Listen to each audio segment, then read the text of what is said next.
Ah, they're looking at me again. Oh, it's the show, yes. Greetings and welcome to another exciting edition of Poet the Poet. I'm Robert Dunn, and I get to host this delightful bit of taffy pull here. And we're coming to you from the International Books and Cafe on LaGuardia Place in the New York University area of Manhattan. And one of the perks of doing this show is that every so often I really get to surround myself with gorgeous women, and especially gorgeous women poets. And we have Susan Scuti over here, and we have Betty Oliver over there, and they are about to dazzle you with their insights, and we'll get right into that. No, seriously. Everything's going to be fine. I'm going to start with Betty Oliver, because it's been a while since I've seen her, and this is going to be as much a treat for me as it is going to be for you. Now, Betty Oliver grew up in Virginia on a farm. Love that. Well, it was a jam farm, right? You raised it was a jam farm. All kinds of stuff. Got some higher education in Chapel Hill, North Carolina, the top of the hill, I trust. And I'm sure it was the top of the class, too. And now she's in the New York City area and considers herself primarily a visual artist. So how did you get into poetry? I really don't know the answer to it. It sort of washed over me one day and started. I wrote a couple of things that I read to somebody and they laughed. So then I thought, well, let me go see if anybody else will laugh. And that's how it started. Okay. I'm sure you've got some interesting visuals in the words there. So why don't we go right to a poem? Okay, that'll be easy. I move only when he is looking down and not at me. I move only when he doesn't see me move and stop dead when he looks up. I get close that way. So close, the breeze conveys I'm not a tree.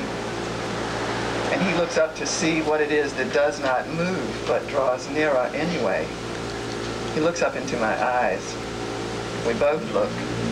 It's child's play to see inside the eyes, to play inside the eyes, the fox eyes, the child fox, the wild fox, to be the wild fox. Quick breath, thrill breath, before he runs away breath, then gone. The matter of the mind takes hold again. Time, space, travel, wind bends round my shape, and gypsy water rises to my shins again. Been a long time since I've seen a fox in Manhattan. I'll tell you what, I'll look at Susan for a moment and you can move if you like, in deference to the poem. What else have you got in there? This is really the closest I've ever let anybody to my words. Oh? This is so intimate that you're looking on my shoulder and looking at these pictures. I'm honored. I want to read one that is an ode to the shoes that I wore tonight. These shoes are too long, and they're antiques, and I paid $2 for them in a Delaware parking lot. There they are. And I found this poem, so I thought I would wear them and then read it for them. Okay. High-tone, high-top, lace-up shoes, long like clown's feet and calibrated to gravity in kangaroo hide, support my fandango, my jitterbug, my tightrope walk, my shag, and seem to have brains wired into mine as they invent the steps and climb from the ridiculous to the sublime in time with the music. Well, you know, I've always found poems about shoes to have a lot of soul. Oh dear. And actually I'd show you my shoes, except my old football injury prevents me from getting my foot up in that direction. Let's see. Did you start writing in Chapel Hill? No. I really, honestly, started writing like I told you. I wrote a couple of things that made people laugh, and I decided to go ahead and read them out loud and see what happened. Or was it New York that got you going here? It was New York. I've only been doing it for about 4 years. New York has that effect on a lot of people. Yeah. What sort of visual arts were you interested in? I do sculpture, and I make paper, fabricate paper, use it sculpturally, and teach people how to do it, and so forth. Did you make this sheet here? I did not. I don't think I have any that I made with me. It's always interesting to meet someone who will make their own paper, because that way you get the total creative experience. I mean, myself, I have to go out and buy my paper, and I said, maybe I should hire you. But I'll tell you what, in the meantime, I'll hire you for another poem. Okay.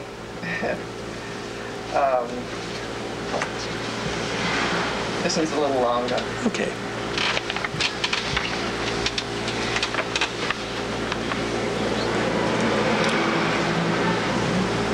I am in quiet disarray. The lamp is out, the wick is gone, and this is no hour for dying. Many things are kept in this place. Kleptomania on the mezzanine, bargain shoes in the foyer, $3 for $1 they holler, a leg bone connected to the dunk, tongue down your high-flown crown of glory till I say so. Sensible things stacked neatly by the door, conspiring with fate to make me think I've got something. A small black suitcase from Maine, filled with knives of various sizes and steels, and the long bone of a moose leg, or so I thought, until someone who knew moose better than I suggested it was a cow. It wouldn't be a cow. Couldn't be a cow. I'd know a cow. The dairy barn, the dairy barn, the dairy barn, long lines of stalls and stanchions, each cow going to her customary stall and sticking her head into her stanchion and waiting there until someone came along and latched it shut around her neck. The radio playing, the men talking, me watching from on top of some bales of hay while sloshing at least 2 pennies, sometimes 3 around in my mouth, until I swallowed one or more and had to suffer my mother searching my shit until the pennies reappeared.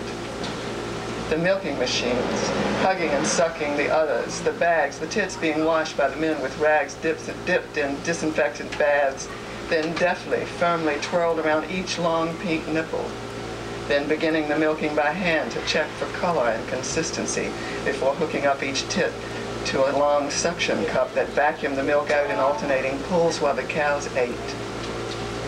80 cows, fresh at any given time, is a lot of milking on any given day. 160 single times a day. 160 times to dip rags, wash bags, hook up tits, unhook tits, open stanchions, close stanchions, call each cow by name. 160 times a day times 365 days is 78,400 times a year, every year, rain or shine, no matter what. 80 fresh cows don't wait, can't wait, must be milked, and were. Most of his waking time was spent there where we had no rights. Yes sir, no sir, please sir, thank you sir. There to where he was tied by a cable that went through the center of his body that jerked him awake at 4 a.m. every day, pulling him into that maternity-soaked atmosphere where his female slaves lined up in rows and behaved themselves. His was a kind of practice, the discipline of dairy, the husbandry of dairying. As I watched my father husband his family of 80 postpartum bovines, the pennies went down easy, causing a little thrill of repugnance at the back of my throat when they passed the point of no return. As far as I can remember, I never saw the long bone of a cow's leg while I was growing up. Only now when I thought it was a moose. Only now in New York City is this bone wrapped in paper and waiting. Betty, I could listen to that poem till the cows came home.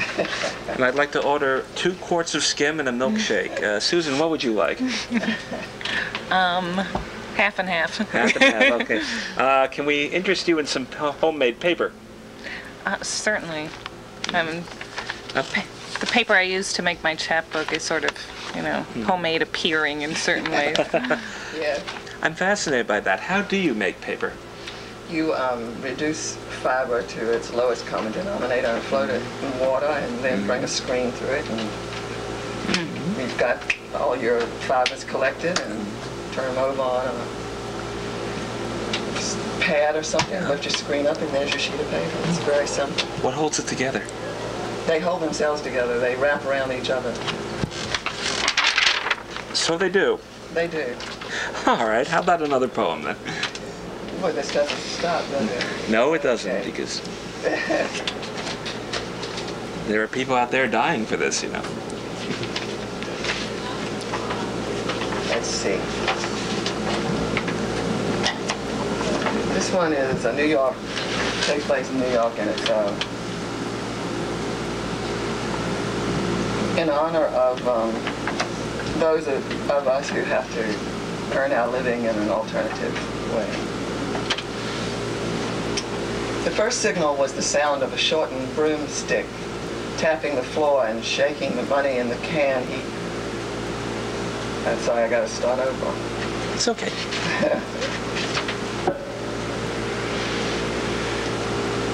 The first signal was the sound of a shortened broomstick tapping the floor and shaking the money in the can he held tight to the stick. He said nothing until he heard the sound of change on change as a coin was dropped into his can. "Thank you very much. Have a nice day. May God bless you." And he added, "What kind of lies have you told today? What lies have you told?" This went on in repetition as the train made its way from station to station. Cane tapping, coins rattling, change hitting change. "Thank you very much. Have a nice day. May God bless you. What lies have you told today?" When he got abreast of me, I took a good look at this dignified panhandler with an interest in my lies. He was blind, with no eyes at all. His lids were sunken in and scarred shut. It was as if his eyes had been dug out by desperate fingers. Somewhere along the way, a bad artist had attempted to tattoo a primitive cartoon of an eye on top of his gnarled lids. I had to quell an impulse to look away. Then I felt the finality of his blindness. No eyes at all, no light, no dark, no nothing, a visual abyss. And yet there he was, making his way through the center of the car, tapping and blessing and inquiring after my lies. I dropped in a coin, cranking up his litany. "Thank you very much. Have a nice day. May God bless you. What kind of lies have you told today?" I felt he could see my lies from behind his tattooed eyes, and I was naked in his gaze. Well, Betty Oliver, I want to thank you for coming on Poet to Poet, but do you have a little one in there? Do I have a little one? Yes, I got a little one. Just a little one. Before we move on to other fascinations. Let me just do one I remember. That's easy enough. Okay.